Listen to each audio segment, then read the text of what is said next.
get these pins out. I think they use these for barbed wire fencing.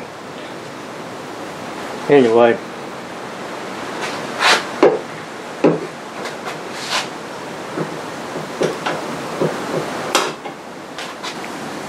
you can see how I've grabbed it. And then you just knuckle it over and they just pull right out. And then, okay, and then right here they just slide in.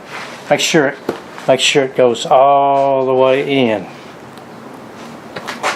If they break, you can go to Lakewood Ace Hardware or something like that to get you some. They're not exactly like this, but they're real close, and they'll work too. You just need the right size.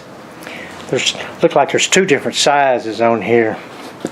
I'm not sure, but there shows to be black ones and white ones, and I'm sure that means that they are different. I don't know. Anyway, okay, let's hook this thing up.